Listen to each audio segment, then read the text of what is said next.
Hey everyone, Ed here from Solo Quest. Welcome to the channel. Welcome to our review for Chronicles of Crime 1900.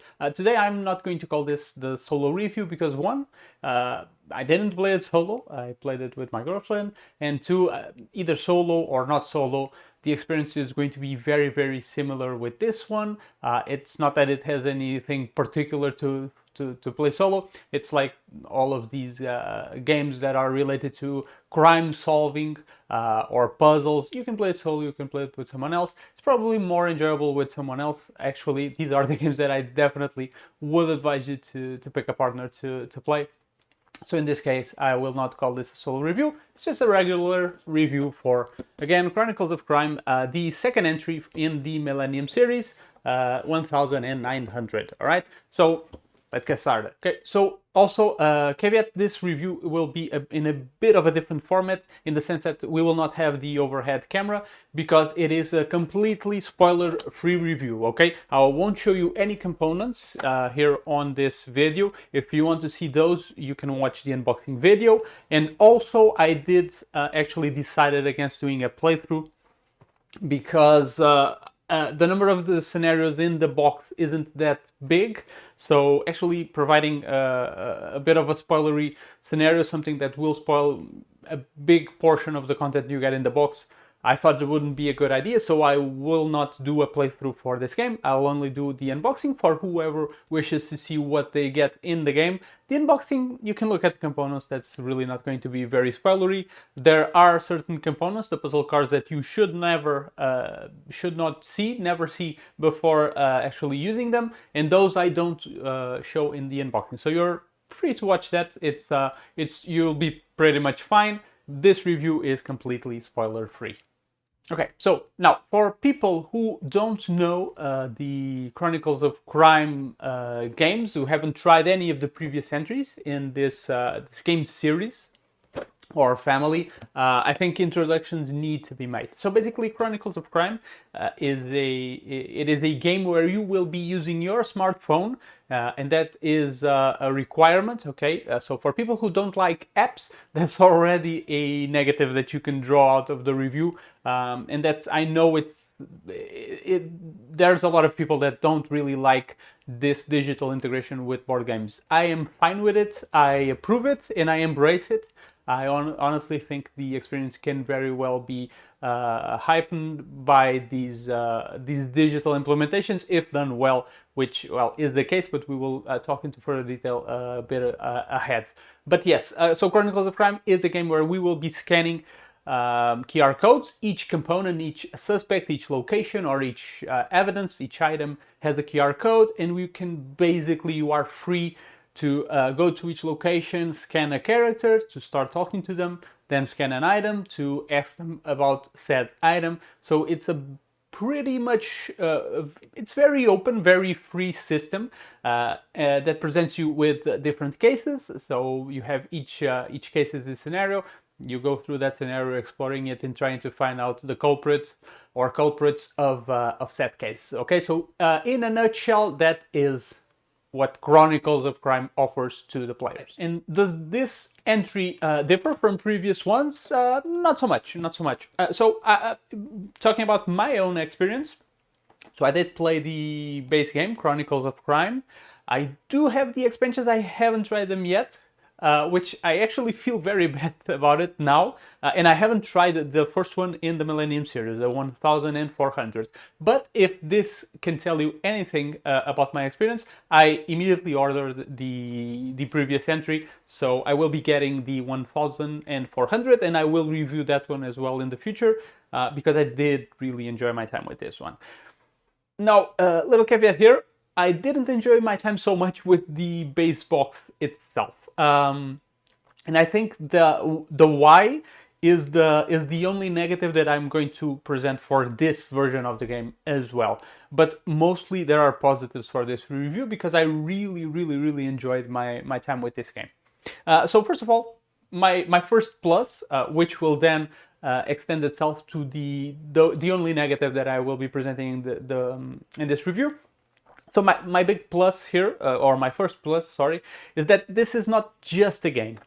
Just like the first Chronicles of Crime, this is basically a system. It's a series of components that is being offered in the box that basically are reused in the cases. So a suspect is a card here that has that QR code I just talked about, and you in the first case, that suspect can very well be the victim, okay, and you can scan it to get evidence from the body or something similar. Or in the second case, that same card can just be a witness, someone who identified the body, someone that you can scan and then have a dialogue with. In the fourth, fifth case, that could be the victim, actually, sorry, the perpetrator or the criminal or the killer. So there's this multitude of options that you can do with the components that are in the box, and that Lucky Duck Games uses very well to present you with different configurations for each case. Kind of kept you guessing because in a sense you've seen these characters before in previous cases. Are they the killer? Do they have the same role? You don't know, and you shouldn't assume so. Okay, so you should definitely go into each case with completely open-minded because they will have different names. It's just the card that is being utilized here. Why am I talking about this as a plus? Because, well, this opens up a lot of options for people to create their own scenarios. Just like in the base game, where there is a community. If you go on Board Game Geek, there is a link. I will leave it in the description actually, where people can download community scenarios and use them with their games.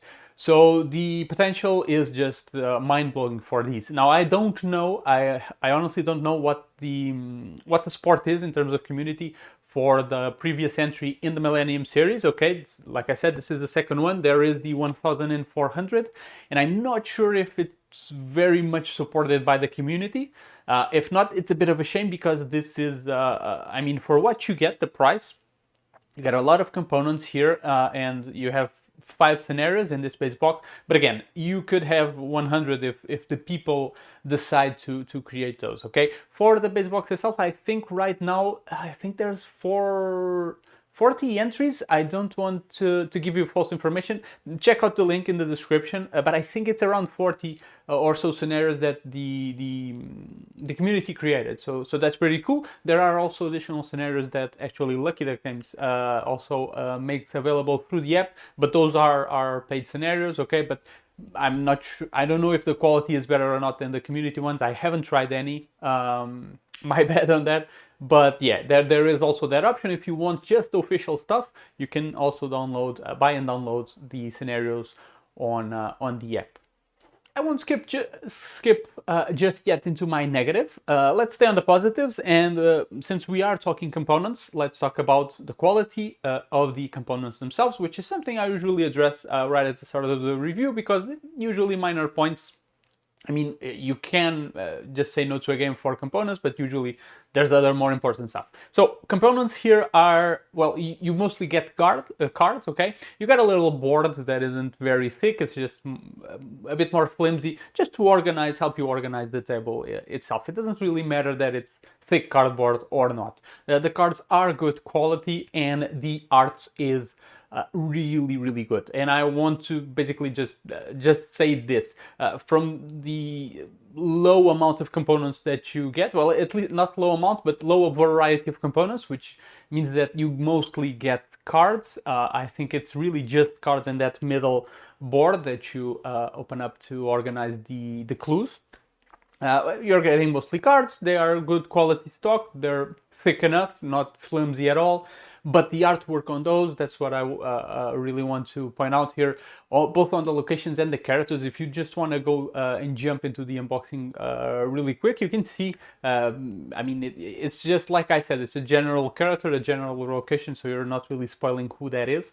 The art is really good. It's kind of like a oil painting kind of style, and it's really cool. I was very impressed with that one. I think it's way better than the style that they went for in the base game. Like I said, I don't know the other entry in the Millennium series, but for this one, art style or art direction is a clear jump for me from the base game. So yeah, top notch for the art here. Okay, and since we are talking components, let's then head into my only negative for this game, which is pretty impressive, I gotta say. So my only negative is connected with the components as well, and with that first bit that I talked about this basically offering a system along with a game. Now, being a system and reutilizing some of the components, the characters, and the evidence cards, unfortunately, is going to give you a very visual, general, and visually, it's a general look into each case. Meaning what? What am I trying to say here? So that central board that you have where you organize your evidence. So you're organizing evidence in terms of categories. So let's say you found a handgun in one of the cases, which had, I don't know, which had zebra hair on it, for example. So what you're doing is you're scanning the card for firearms. The app will confirm you that yes, that is an evidence that you just found. Please place it on the evidence board. Okay, and what you're going to get for the rest of the game is the card that says firearms right in there. Okay, now of course, a handgun with zebra hair is pretty distinctive, and if you look at a firearms card, you're going to probably remember what that is. But unfortunately, there are cards that pop up very often in cases. Let's say papers. There is a card that says papers. So it happened to me, and this was my main issue with the first one as well, was that sometimes I kind of lost track of who characters were, because there isn't a name associated with them on the table. Okay, all you get is their picture. So you might lose track of that, even though that really didn't happen to me with this one. With this one, I was able to keep track of everyone, and I clearly know who they were, even though they were being utilized from case to case and having different names. I kind of actually got a good grip on recognizing the faces. It's mostly the evidence that I had an issue with. Sometimes I would forget where I got a certain evidence or who provided the evidence, and maybe that would help me connect things a little bit faster, or even remembering what the evidence was. Like I said, that happened to me with the paper cards. I couldn't remember for the life of me what the evidence actually was. So, but of course, that's not lost in limbo. The app itself has a history functionality where you can click the history and just go back and read past entries. Okay, so you will be able to find the entry where you found that evidence, and eventually connect it to whatever else is on the table, and you will again remember and know once again what that evidence is. But it is a bit of an issue, or well, not a bit, it is an issue for me. Unfortunately, that is connected to the game system that they want to offer with the box.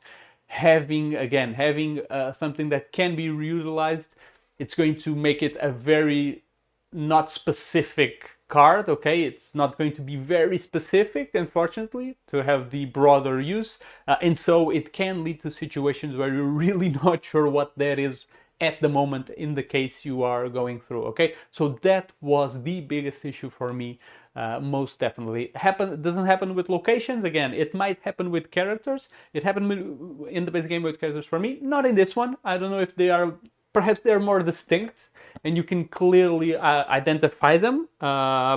Maybe that's the deal. But yeah, with the evidence, I definitely had that issue. So for the game itself, for the cases themselves, now the game, you probably might know it from the Chronicles of Crime base game. It works very, very well. It's completely distinct from other products in this genre that are being offered. I mean, you have to compare these games. I do a lot of, draw a lot of comparisons between Chronicles of Crime, Sherlock Holmes Consulting Detective, Detective a Modern Crime board game, and also Detective City of Angels. Now, this one is, again, they're all actually pretty distinct. I mean, Sherlock Holmes, you only have a book. Here you're using the app to scan QR codes. Detective Modern Crime board game, you have that on the computer, you have that website, the entire website. It's mostly text, but not just, they are very, very distinct, actually, all of them. This one and Sherlock Holmes probably being the more distinct. But this one I would say is the more advanced game, since it's using that QR code association. Now, this would be an issue clearly if the QR code didn't work very well, but it works fantastically and flawlessly. My last case, I was playing in a very dark room, and we basically had almost no issues with the QR code, which in other games we usually do get. I mean, there are a few games that use QR codes, and if you have low light, that also, I guess it's going to depend on the device you're using, if the device can actually focus on the low light. But yeah, we had zero issues with it. I mean, once or twice in that very low light situation, we weren't getting the scan immediately. But honestly, it was pretty much just flawless. Something that happens, it might happen to you, so it's just a heads up. So since in this game, the table gets very populated, so we had a lot of locations, a lot of characters, which, like I said, it's kind of awesome that we didn't mix up everything in our head, because of the, like I said, the general cards, character cards that there are without any names associated. We got to keep track of everything, but there was a little issue with, since everything was a bit concentrated on the table. While trying to scan a QR code to talk to a character, we accidentally scanned the location QR code, which was right next to that character card. So we just traveled away from there. Just a small thing that happened. Just be aware. Leave a bit of space, okay, between each location. The characters that between each location, basically, you will populate the location with the characters that are there. So yeah, if you can, leave a little bit of space so that that doesn't happen to you. But again, just a little heads up. That was on us, definitely. But yeah, QR code, the scanning works flawlessly, so it is a great success by Lucky Duck Games in this system to get that working so well, so fast. It is pretty cool. Now, something else that you also do in the app, just like in the first game, you have like this 3D view of a crime scene or of a location where you can just go around in 360. You gotta get up in your with your phone. You can use some glasses or not, 3D glasses, and look at the scene, point out objects that you are seeing to someone else. Now, if you are playing solo, you will kind of have to remember the scene. So again, like I said, it's a game that I wouldn't really advise to play solo, especially this one, because of that issue. You will be looking at a scene, you have like a fixed amount of time, so it's going to be very hard to, by yourself, look at something, pick up the card, maybe so you won't forget later, or maybe what you can do is write it down. But then you are losing time in that scene, and sometimes that time is very precious to catch the most details possible. All right. So, like I said, maybe not a game that you should solo, but that 3D 360 part is great. I love that. In this game, and like I said, I am a fan of digital implementation when it betters the game experience, and in here it is a huge success. Right, but most of this stuff I'm talking about, you can find it both here and on the base game, right? So, I mean, what's distinguishing this from the base Chronicles of Crime game? Why are they offering a different product, not expanding on that first one? Well, first of all, they did expand on the first one. You can get expansions there.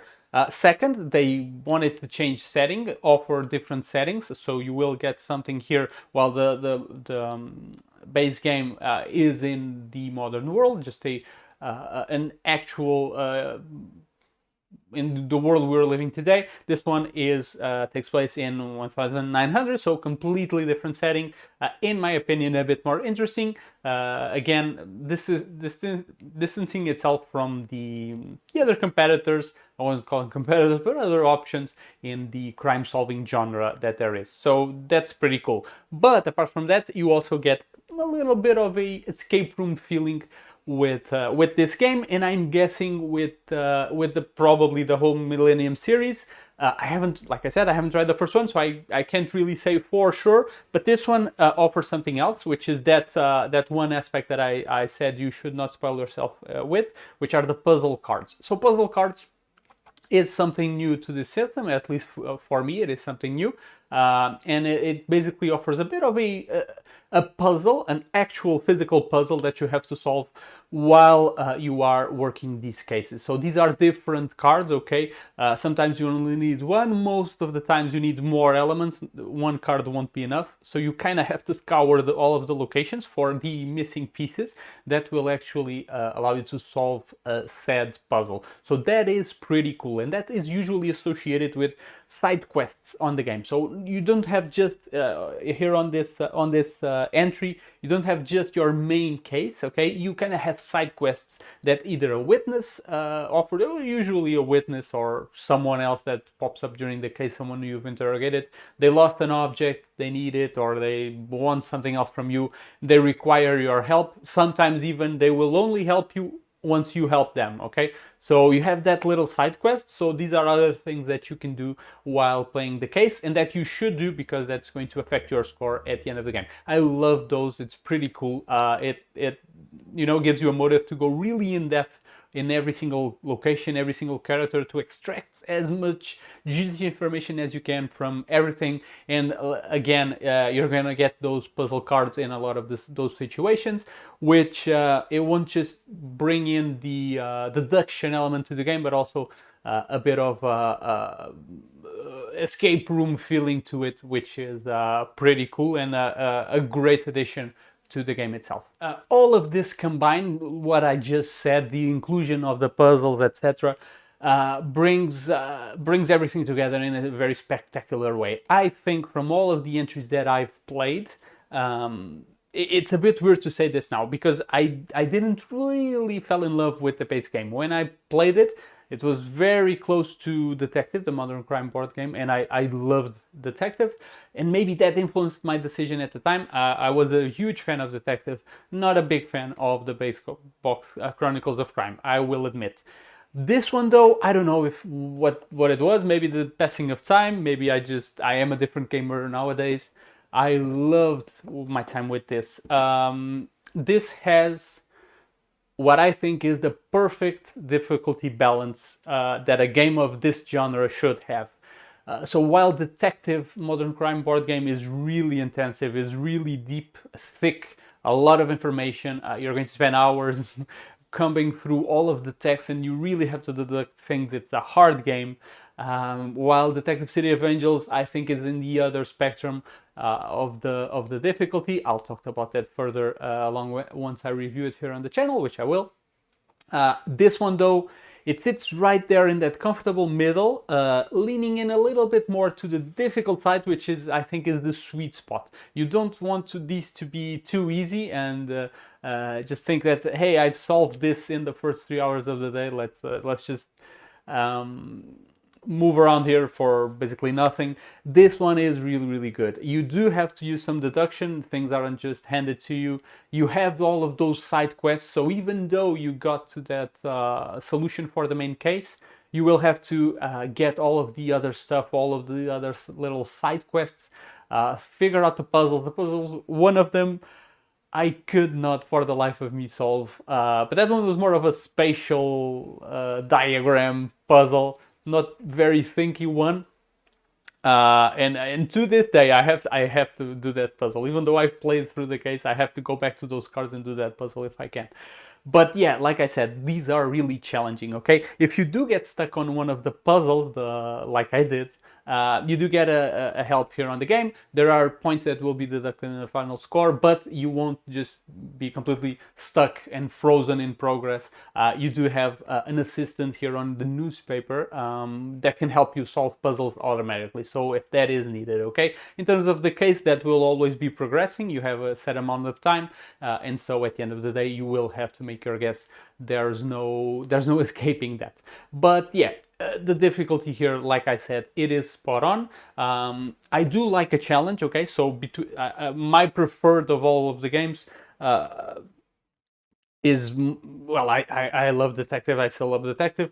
I really want to play all of this now. I want to pick up my base game, finish it, play all of the expansions. I've ordered 1400. I will be playing through all of it. So yeah, this one definitely made me fall in love with the Chronicles of Crime system, something that the base game for some reason could not do. but this one did it for me. So, yeah, so from all of this that I'm saying, you could probably guess it right now. I will give Chronicles of Crime 1900 the soloed quest commendation. This was a spectacular game, even though I didn't play it solo. For me, this game really shines, and I think it's a game that I can recommend to most people. Now, if you don't like the crime solving games, this probably won't be for you. Okay, so but that's an obvious one. Also, if you don't like apps in your games, this is not for you. You will be using an app pretty much all the time. You will be super dependent on the app. Okay, so if you don't like picking up your phone while playing board games, avoid this one at all costs, because that's what you will be doing all the time. Well, apart from that, if you do like Chronicles of Crime, I'm sure you're going to continue to love it with this. Did not disappoint me at all. Quite the contrary, it actually made me fall in love with a system that I at first had kind of pushed away. So yeah, that is Chronicles of Crime 1900. Spectacular product. Again, the price isn't high for this, so what you're getting here along with the price, I think is pretty cool. If people, the community, do scenarios for this, it is an outstanding value. All right, so there you go. That is it for me. Hope you enjoyed the review. I will see you all in the next one, hopefully talking about the first entry in this series. So until then, everyone, stay safe. So long. Bye bye.